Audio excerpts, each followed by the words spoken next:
Турсуналиева Назгүл каналы сунуштайт. Жоголгон миллион. 10-бөлүм. Автору Каныбек Кыргызбаев.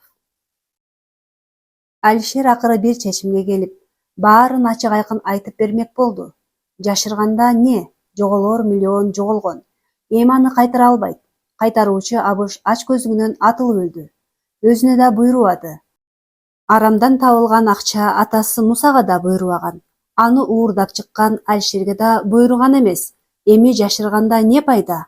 Акча менен кошо тапанчаны алганын айтып, жүрөк өйгөн нерседен кутулмакчы.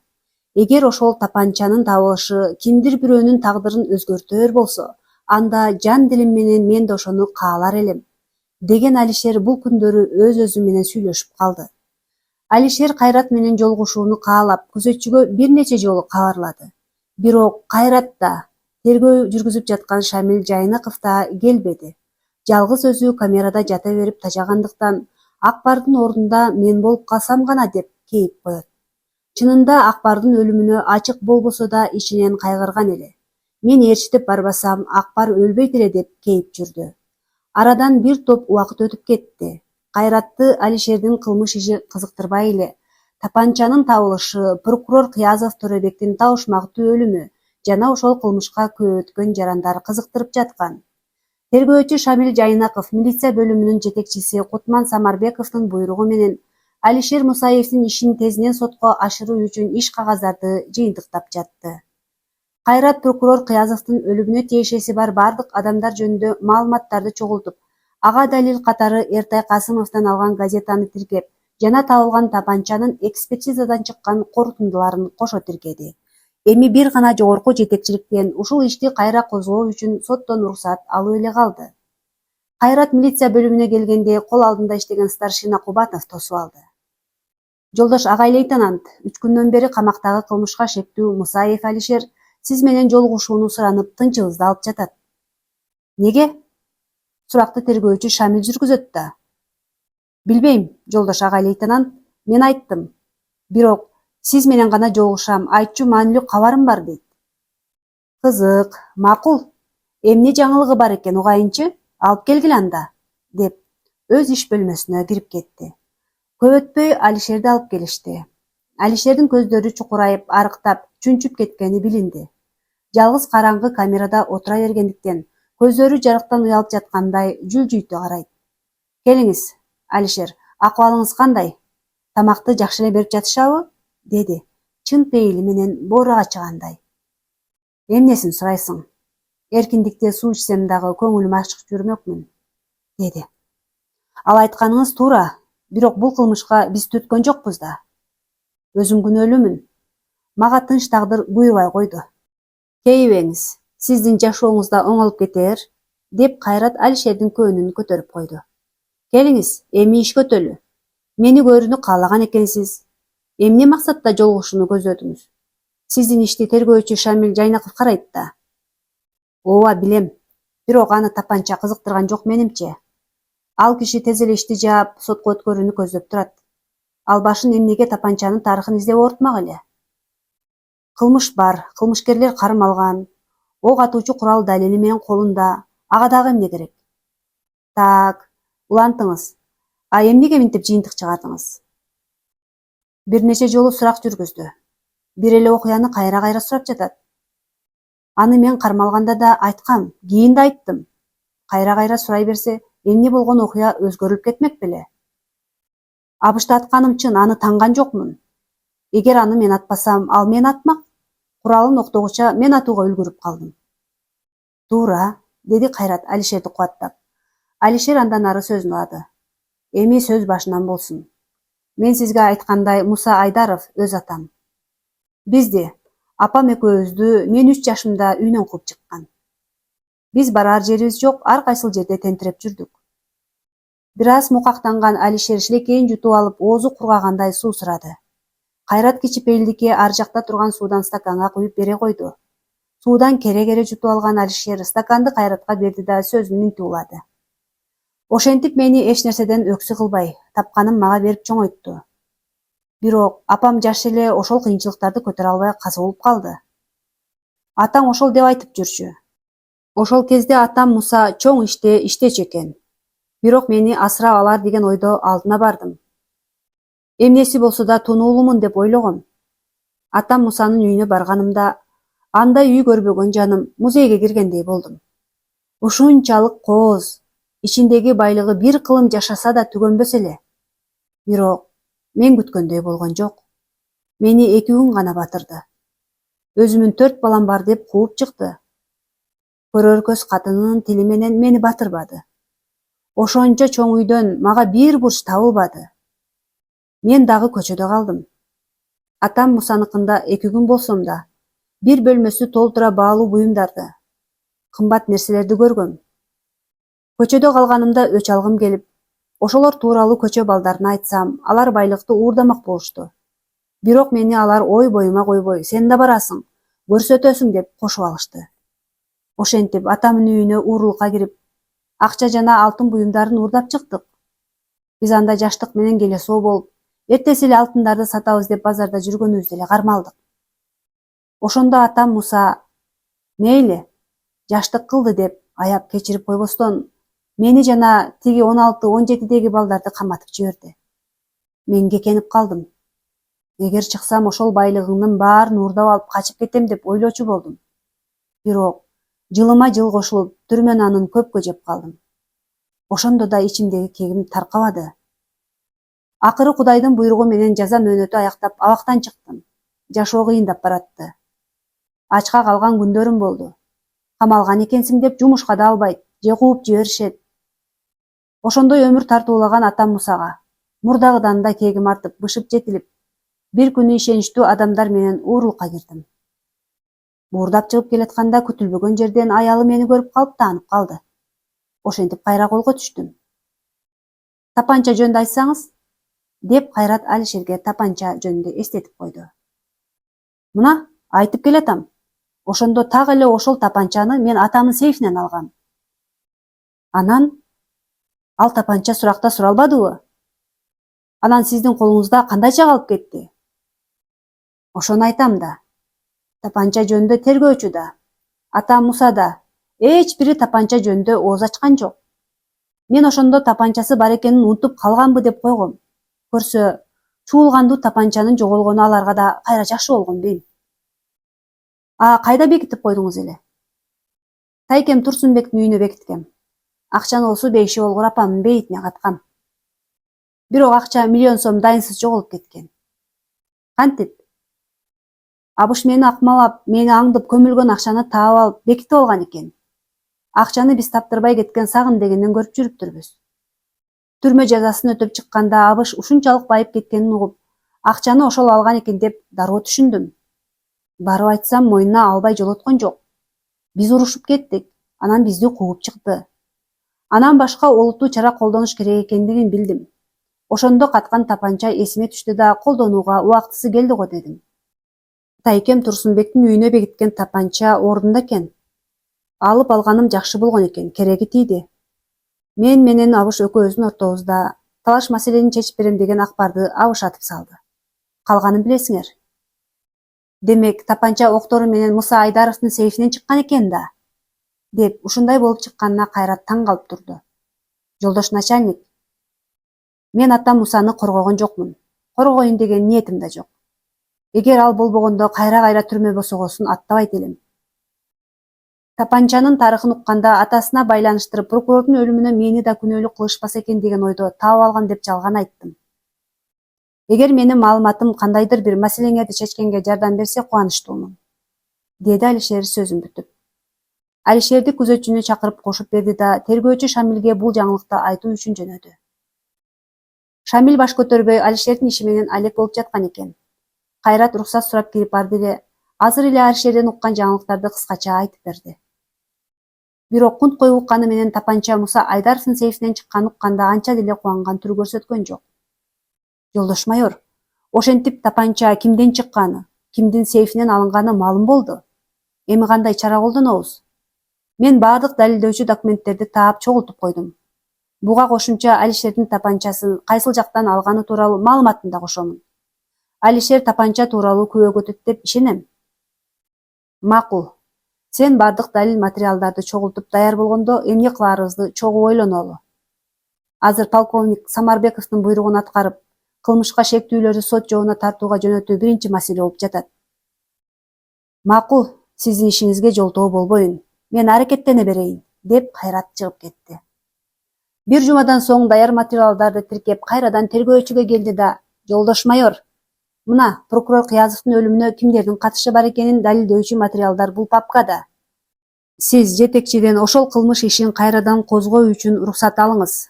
Соттон ордер алса, анда биз ал ишти кайрадан карап, кылмышка тиешеси бар жарандарды кайрадан суракка чакырууга киришебиз." Шамил Жайнаков бардык далилдер топтолгон иш папканы алып калды да полковникке бул жөнүндө билдирип, мурдагы ишти кайрадан козготууга аракет кылаарын билдирди. Бирок Кайрат күткөндөй да, Шамил күткөндөй да болуп чыкпады. Анткени бул кабарды угаары менен полковник Самарбеков ок тийген аюудай кыйкырып кирди. "Сен эмне я? Бир ишти бүтө албай жатып, 15 жыл илгерки ишти карайсың. Азыркы ишиң жабылдыбы? Жок. Сотко өттүбү? Жок. Анан кайсы кыйратып тергелген ишиң бүтпөй жатып, илгерки 15 жыл мурда болгон ишти териштиресиң, я?" "Жолдош полковник, так ошол кылмышка тиешелүү тапанча бул кылмыш ишине да катышы бар болуп чыкты. Эгер ошол тапанчанын тарыхын изилдесек, эки кылмышка тең бир эле кишинин колундагы тапанча катышкандай болуп жатат. Майор, сен өз милдетиңди так аткар. Илгерки ишти тиешелүү кишилер өздөрү тактап, анан күнөөлүүлөр жок болгон соң жапкан да. Жолдош полковник, ага лейтенант Кайрат Азизов бул папкада бардык далилдерди чогулткан. Мүмкүн карап көрөрсүз. Карап, окуп көрүп сиз да бул иштин чечилишине кызыктар болоруңузга ишенем.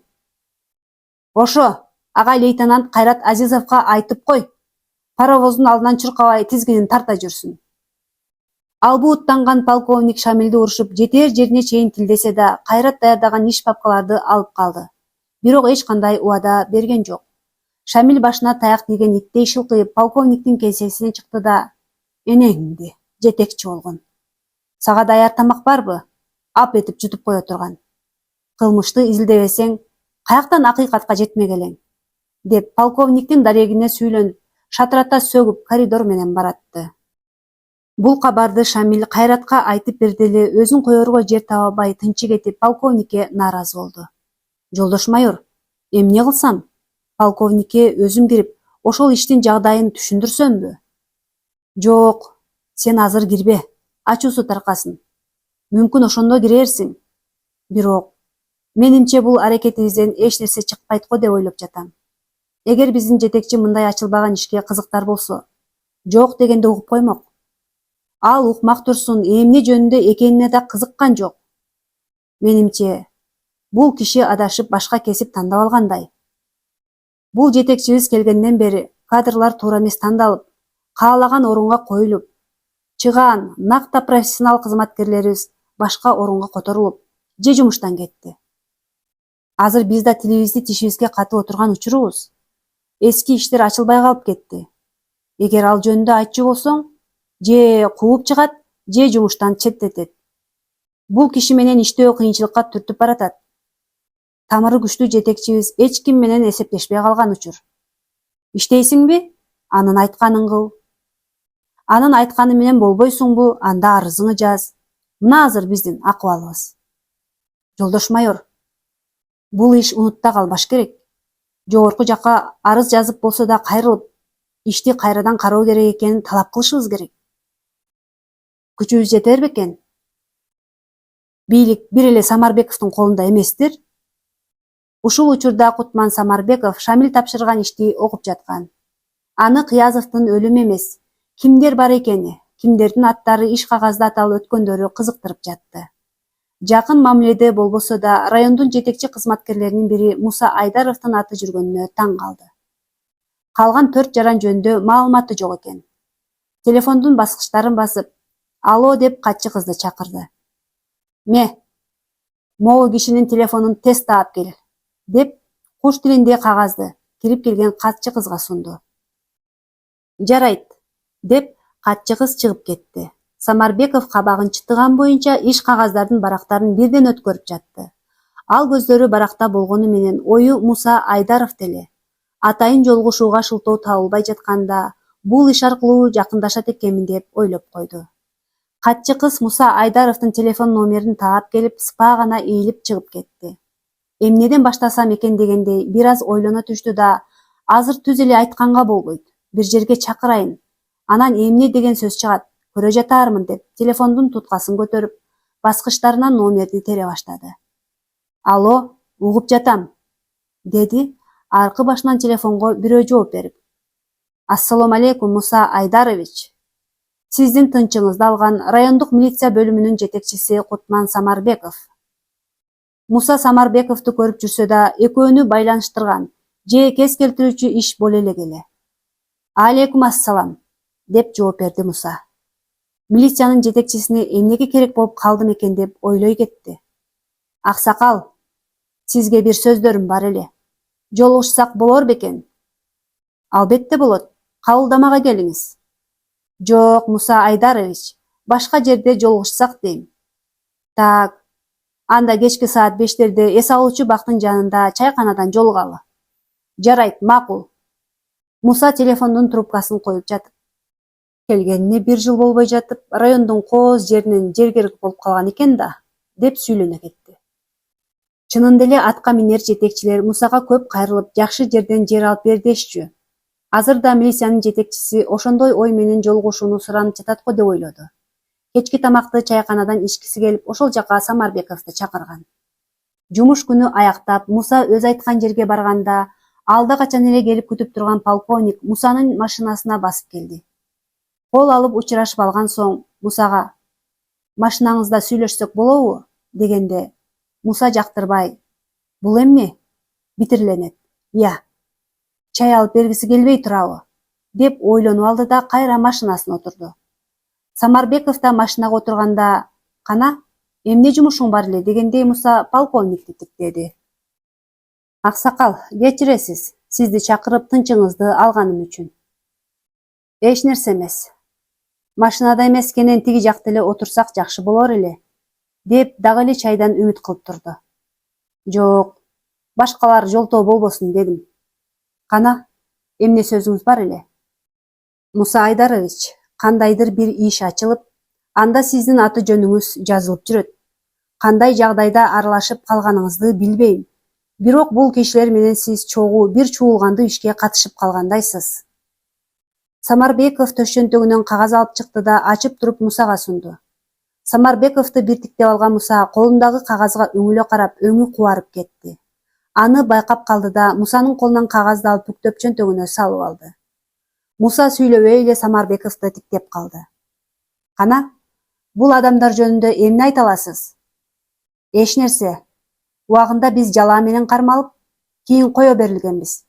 Баарында күбө далилдер бар болгондуктан бул иш жабылган. Ошондо сиз прокурор Төрөбек Кыязовдун өлүмүнө эч ким жооптуу эмес дегиңиз келип турабы? Албетте. Ал прокурордун өлүмүнө биз эч кандай тиешебиз жок.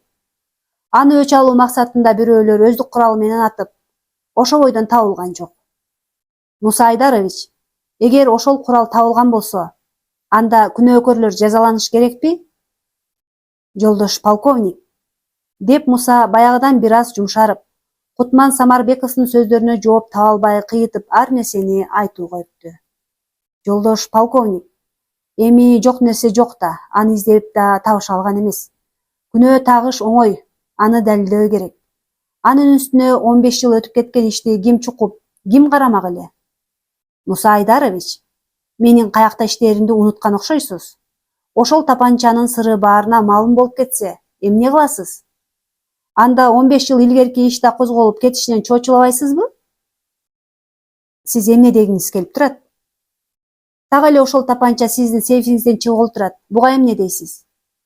Муса полковниктин оозун карап жооп бермек түгүл, тамагы кысылып кеткендей галстугун бошотуп шилекейин араң жутууга жарады. Алишер Мусаев деген сиздин уулуңузбу? Сиздин акчаларыңызды уурдап камалып кеткенин эстейт чыгарсыз. Чыгыптырбы? Дегенге араң жарады Муса Айдарович. Бир кезде акчалар менен кошо тапанчасын да уурдатып кеткени эсине түштү. Акча да, Тапанча да ошол бойдон жок болуп далай түшүк жаратканын эстеди. Ооба, ошол кылмышкер бир адамды өлтүрүп камалып отурат. Чүмшүк жашабагыр, деп тилдеп алды Алишер дестеп. Алишер Мусаев деген кылмышкерден так эле ошол тапанча табылган. Ошол тапанчабы, мүмкүн башкадыр? Жок, Муса Айдарович, так эле өзү. Муну экспертиза далилдеди. Прокурор Кыязовду аткан тапанча менен Абыш Алимов дегенди аткан ок бир эле тапанчадан атылган. Анын үстүнө жоголгон тапанчанын номерлери да дал келет. Мусанын айласы калбай калган өңдөнөт. Бирок көп нерселерди акча менен бүтүрүп жүргөн Муса соодалашканга өттү. Жолдош полковник, эми ал маалда бир аз келишпешчилик болуп кеткен. Тапанчаны мен катып жүргөнүм менен прокурордун өлүмүнө менин тиешем жок. Эгер чукуй баштасак, күнөөлүүлөр да оңой эле табылат. Бул жагына ишене бериңиз.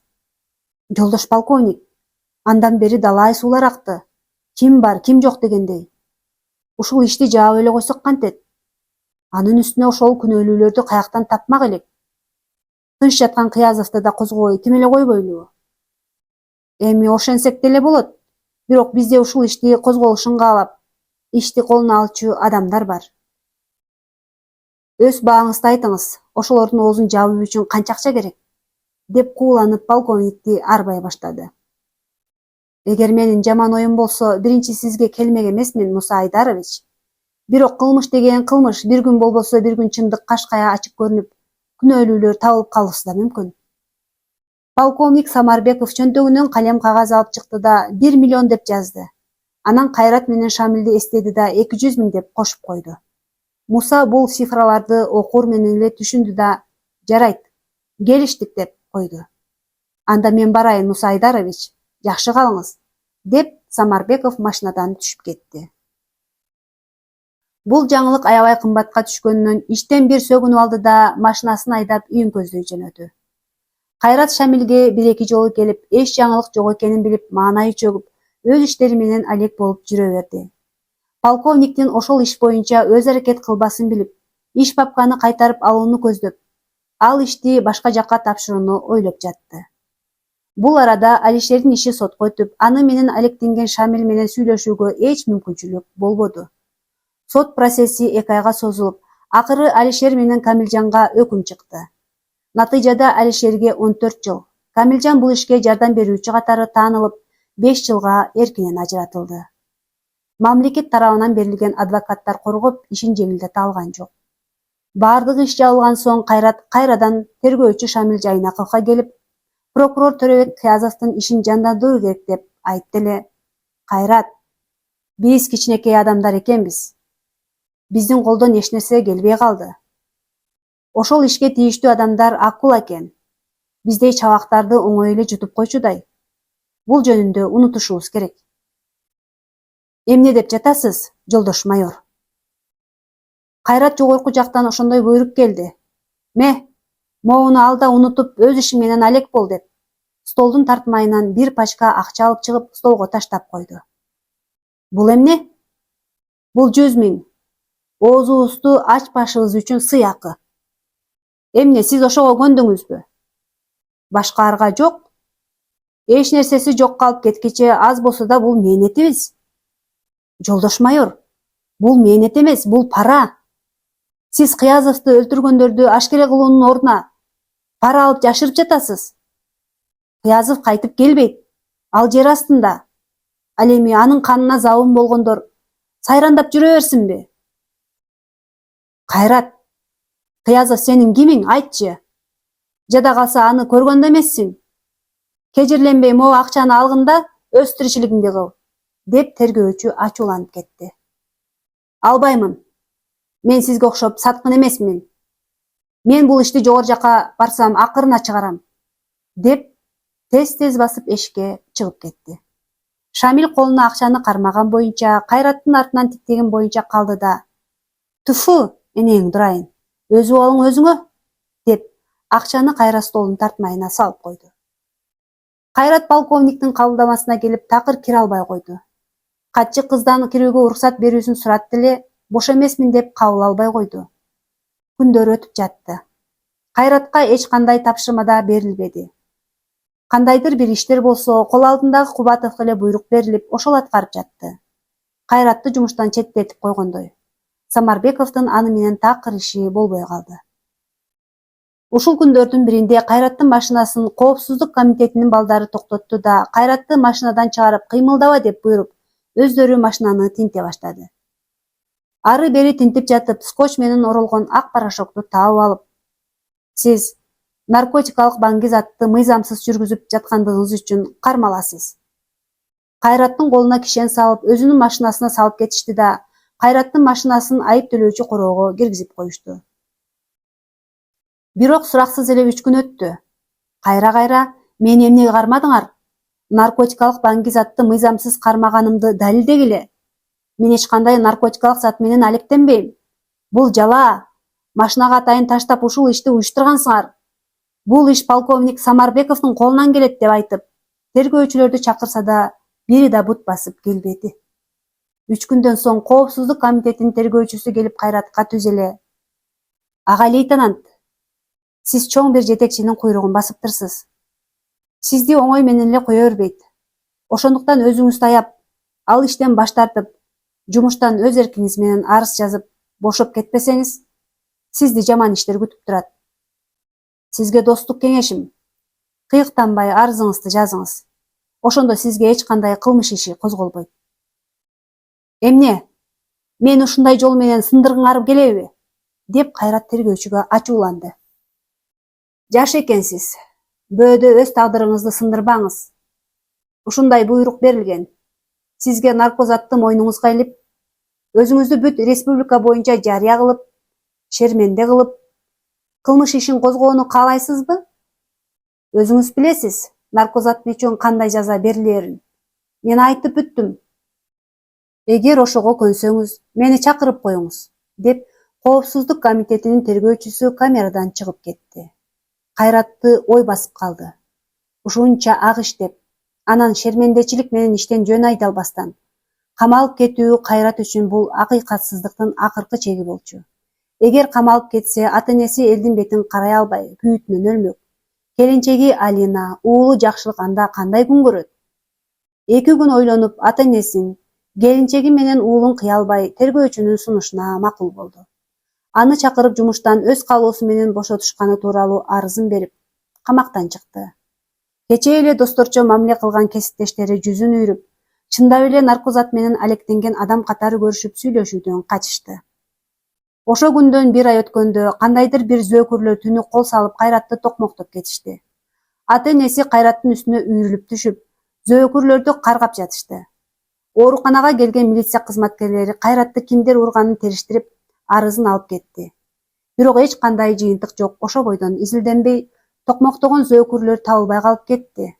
15 күн дегенде бети башы жарылган Кайрат үйүнө чыкты. Отура берип тажаган Кайрат машинасын айдап, эл ташып, такси кызматына кирип кетти. Чындык жок экен деп, акыйкат акчалуу адамдардын чөнтөгүндө экен деп үшкүрүнүп алат. Ата-энеси менен келинчеги Алина: "Сенин үйдө болгонуң эле жакшы экен. А болбосо милицияда иштегениңде сени жумалап көрбөй калчу элек", деп сүйүнүп да коюшат. Эгер мындай акыйкатсыздыктын курманы болоорун билсем, 5 жылдык өмүрүмдү окуу менен өткөрбөй, ошондо эле таксист болуп алмак экенмин деп, Кайрат жок жерден жалаага кабылып, жумушунан айдалганына ичи күйүп кетет. Эпилог. Кайрат машинасы менен келатса, алдынан милициянын машинасы торой токтотту. Дагы эмне болуп кетти деген Кайрат машинасын четке буруп токтотуп, машинасынан чыкты эле токтогон милициянын машинасынан чогуу оккан досу Эмилбек түшүп Кайратты көздөй басты. Кайрат да Эмилбекке утурлай басып: "Эмилбек досум, алдыман торой тосконуңа жол болсун, тынчтык элеби?" деп сурады учурашкан соң. "Кайрат досум, тынччылык эле. Сен капы болбо. Мен сенин ордуңу ээлеп, опергруппаны жетектеп калдым." "О, куттуктайм досум. Эмне капа болмок элем. Кайра кубанычтамын. Мени менен 5 жыл чогуу оккан досум, менин ишим улантса, кантип сүйүнбөй коеюн?" деп чын ниетинде Эмилбекти сыга кучактап койду. "Кайрат, мен сени кандайча жала менен айдатып жибергенин билемин. Мен бул ишти ким кылганын изилдеп, сага жала жапканын далилдеп, сенин өз ордуңа отурушуңа жардам берем. Ак ийилет бирок сынбайт дейт. Досум, рахмат жакшы оюңа. Бирок мен үчүн өзүңдү курмандыкка чалба. Алар сени да мендей кылып жалаа жаап, жумуштан айдап жибербесин. Ак ийилет бирок сынбайт дейт. Бирок барсканы күчтүү болсо, кийиз казык жерге кириптир деген да сөз бар. Бийлик колунда турганда акты да кара деп коюу аларга оңой экен. Көңүлүңдү чөгөрбө, досум. Биздин көчөгө да майрам болоор, деп Кайрат менен коштошуп машинасына барды да, досум, сен момундай балдарды тарбиялапсың, рахмат, деп бармагын чычайта көрсөтүп, Кайраттын колунда иштеген опер группанын балдарына ыраазычылыгын айтып, машинасына отуруп жүрүп кетти. Кайрат Эмилбектин кеткенин караган боюнча ойлоно, кандай гана сонун күндөрү өтүп кеткенин эстеп машинасында көп отурду. Урматтуу чыгарманы сүйүп уккан угармандар, ошентип дагы бир акыйкатсыздыктын курманы болгон каарманыбыздын окуясы ушуну менен аяктады. Чыгарманы күтүп укканыңыздарга 1000 мертебе ыраазычылык билдирем. Бар болуңуздар, дайыма үй бүлөңүздөр менен аман болуңуздар. Чыгарманын автору Каныбек Кыргызбаев. Каныбек агайга дагы чыгармачылык ийгиликтерди каалайбыз. Эгерге сиздерге чыгарма жаккан болгон болсо, лайк басып, комментарий жазып, менин каналыма каттала кетиңиздер.